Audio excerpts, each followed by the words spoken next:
Hey everyone, the Wagon Wheel of Wisdom here. Please like, share, and subscribe, and hit the bell notifications down below if you haven't already. Hey folks, welcome back to the Wagon Wheel of Wisdom. Behind me, as usual, the beautiful wagon wheel, and hopefully some wisdom up here. I got the camera back, so that is good, and I got back yesterday afternoon from a great trip to northern Wisconsin with some friends of mine that I get to see, once a year at this guys outing that we have. And let me tell you, could not have come at a better time to help put life back into a much needed perspective, and allow me to share with you kind of what I mean by that. And I was thinking about something this weekend, because while we were up there, I was out in the woods, and out in northern Wisconsin. If you're in the woods, like you are in the woods, it's no joke. And walking around with compasses, navigating and whatnot. But while alone out there, you get to test yourself a little bit, especially trusting and believing in yourself and trusting the equipment that you have on you to navigate you from A to B. So I actually got a chance to sit in meditation outside for about 10-15 minutes, and I was really thinking to myself and asking a question: what has been the biggest realization to help me move forward throughout this process? And when I got home yesterday and today again, I saw two videos pop up, and I had talked about how I'm separating myself from the whole twin flame narrative, which I truly am, because I'm not trusting of the rhetoric in many ways. And the example I'm about to provide for you is a huge reason why. How I think some of the mentality keeps you stuck versus moving forward. And this is an important piece for me. The old version of me would have been thinking that if I'm healing myself, I'm healing my former partner at the same time. And a couple of videos that I had just kind of taken a quick snapshot of were talking about just that. I got to push back on that to a big degree, because if we're under the mindset that healing us is healing them, then we aren't healing us or them, because the motivational aspect would be then that I'm healing me, they're healing at the same time, and then once we're all healed, we're going to meet back up and everything will be happily ever after. And I can't for the life of me accept that as being anything but a storyline, a fictional narrative that truthfully doesn't exist. The focus all of the time should be on your own inner work, in your own inner healing, and accepting the fact that at this moment you have no idea where your other person is at from a healing perspective. And not to sound cold or callous, you shouldn't care either. The part that I had to really learn, and this weekend with my guy friends highlighted the most, is that this is a singular journey. Regardless of what the storyline says about two souls being split apart, yada, yada, yada, this is a singular journey. And furthermore, and I've talked about this in other videos, there's no proof that any of this stuff is true. What is very true to me and true in my reality is I met this very special person that I had an incredibly big bond with, that I've never felt with anybody before. But at the same time, now that we are apart, she's gone her direction in her life, I'm going my direction in my life, there is no more reason to stay connected to that person. None. There's nothing beneficial at this moment in time for that, because all she is a distant memory at this point in time.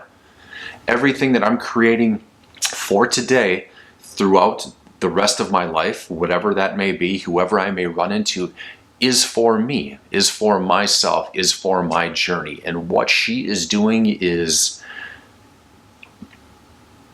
on her, I guess. I don't know how else to put it. But the reality is, I don't care. If you want to talk about a really freeing place to get to in this journey, get to that point where you don't care. What you should be caring about, your inner dialogue up here, what you feel in your heart and soul, and what you're doing to help nourish both of those. this weekend it got me to separate myself from everything to inflame. It got me to separate myself from videos. I was off the grid, so to speak, very little cell reception, and just got a good chance to really sit back with my old boy, myself, for quite a while and tune into other men that I was up there with, and even get to witness things that were, from an observational perspective, I got to look at to help kind of hone in my own being, my own way of being. And I'll give you a great example of this. There was a father and son there, and I don't know how old the father is, late 50s, I'm going to guess, maybe early 60s, and the son is in his late 20s. And they got into an argument about money. Now, I got to see what I would describe as the younger one with a kind of an immature outlook on it, and the older guy just kind of sitting back with, that's just kind of the way it is and the way it goes, meaning what he's learned in his life is, this is what has worked for me to get to this point, and I cannot go back in time and change anything that has happened. While the son really kind of was looking at things from an undeveloped, maybe an emotional, undeveloped way that would highlight he needs more life experience to get to where his dad is at.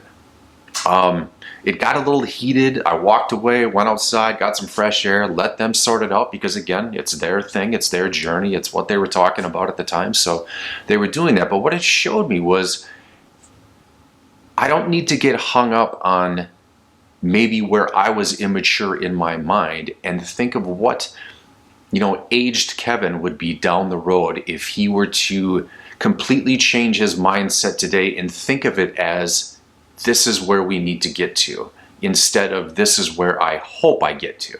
Because in that hope, like I was alluding to earlier, this immature aspect of myself hanging on to something that isn't true can be completely detrimental to that future aspect of myself and my own growth. So it was kind of after that moment, I just said to myself, you know what? I get to set down a bunch of old mindsets at this point in time and get to now instill something brand new. And that was a really big pivotal moment for me, because it in every way had highlighted something that I've been missing this entire time, this entire 6.5 months that I've been on this. And that was that I can control this a little bit more than I thought. I was trying to control it under the illusion that somehow it was going to have this effect on a partner that isn't even in my life and bring them back towards me. And I tell you what, I'm just going to be the first person to sit here and tell you it was delusional. I was being delusional. I can control me, I can take care of me, I can work on me, I can become a better version of me. And furthermore, and this is the part I really want to drive home for everybody here, staying hung up on somebody that isn't in your life and is demonstrating that they don't want to be your life isn't a growth mindset in any way, shape, or form. That's anchored you into a mindset that you believe all of this work that you're doing on yourself is somehow going to bring this invisible person that isn't in your life right now back. And even more so to the people that are in contact with your partner, it's really risky. And I didn't see it at the time, nor did I want to see it. The benefit of not having any contact with my ex has been massive. It's been huge. I don't think I would be able to grow at all if I were to be in contact with her, because at some point in time I would still be hoping and wishing she was still here. I'm at a point now, guys, where it's a distant memory, and it's a freeing thing. Now, that's not to say I'm not going to still get triggered by things. These are going to pop up, but that's the point. They need to pop up to show me exactly the other aspects of myself that I need to work on. And somebody had told me that you seem like you're balancing your energy now just based on that, because I talked to her a little bit, not my ex, this person that is a subscriber on here. I talked to her a little bit about it this morning, and she goes, it's very evident you're neutralizing the energy. And it's true. It's a balancing act. my energy before, peaks and valleys, and that was, you could see the major shifts, the wane and the waxing between me being upbeat one minute, completely beat down the next. And I really want to navigate these waters of being far more balanced and just wishing her the best, loving her from a distance, trying my best to not care about or think about where she's at in life, because truthfully, it doesn't freaking matter. And I don't want to be in a position where, as I had said, you know, I was told she wasn't my twin. If she is, if she isn't, that's another aspect we've got to let go of, because let's say, for instance, she isn't. I would stay hung up in an old mindset, hanging on to somebody that isn't going to be in my life in the future. That would be a struggle for me. And besides, I want to be open for new experiences in life, and that might mean new experiences, meeting somebody brand new that is going to help myself grow, and vice versa. So get to a point and do your best to be open to brand new things, because we've got to work hard. I have to work hard on shedding the old mindset that, quite frankly, didn't work. It's an obsolete model at this point in time, and a new business model needs to be introduced to move forward. So wanted to say that to you guys. I hope you're all doing well. It's been a great few days to have off, but it's also great to get back in front of the camera that's now fixed, and going to be popping out some more videos and just kind of showing you where I get to on this journey. I did get some new glasses. I don't know. I'm not sure how I feel about these yet, but they seem like they're kind of big. But anyway, I got them. Is what it is. So love you guys. Hope you're well.